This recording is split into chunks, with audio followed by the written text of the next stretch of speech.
اچھا ایک بڑا ریلیونٹ کوشچن ہے کہ ٹھیک ہے کوئی اگر سوشل میڈیا پہ کانٹینٹ بنا رہا ہے اور یا اپنی فیک لائف دکھا رہا ہے، ٹھیک ہے، اور وہ اس سے سیٹسفائی بھی ہے، کیا نقصانات ہیں اس کو، اس کی پرسنل لائف کو، اس کی سوشل لائف کو،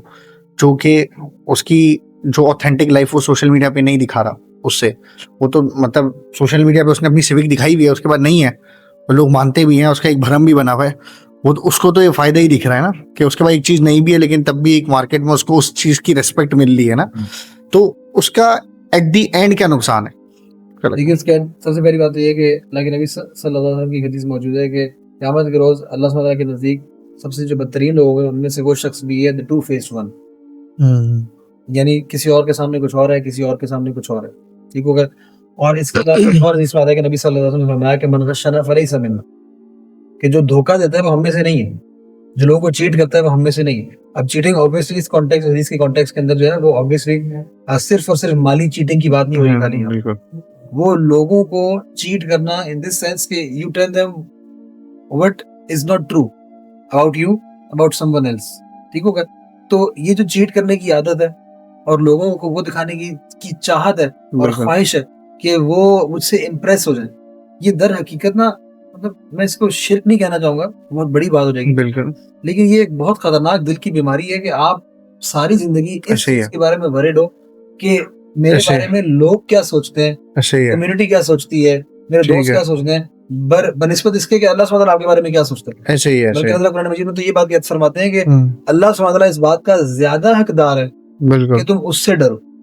لوگوں سے میں ڈرو کہ بارے میں لوگ سوشل پریشر ہوں گے، لوگ کیا کہیں گے، تمہارے بارے میں کیا سوچیں گے، کیا اوپینین ہیں۔ You shouldn't be worried about those things. Rather you should be worried about what Allah subhanahu wa ta'ala thinks about you. اور کتنے ہی ایسے لوگ ہیں، کتنے صحابہ کے اندر ایسے کتنے لوگ ہیں جو کہ unknown تھے، آپ دیکھیں کتنے صحابہ ہیں، there's a huge number of صحابہ، کم سے کم 1.25 لاکھ، اور آپ کو جو آپ نام پتہ ہے گنتی کے 150 ہوں گے، آپ اتنے نام بتا سکتے ہیں آپ کو، ایسے ہی ہے۔ اب وہ باقی سارے کے سارے یہ سارے وہ ہیں رضی اللہ عنہم ورضوا عنہ، یہ سارے کے سارے وہ لوگ ہیں، آپ کو نام پتہ ہے ان کے کتنے بھی، اور ہمارے سلف کہتے تھے کہ کتنے ہی لوگ ایسے ہیں who are unknown in the world but are known in the heavens. بالکل، تو ہم لوگ بھی وہ ہونے چاہیے، we should strive to be known in the heavens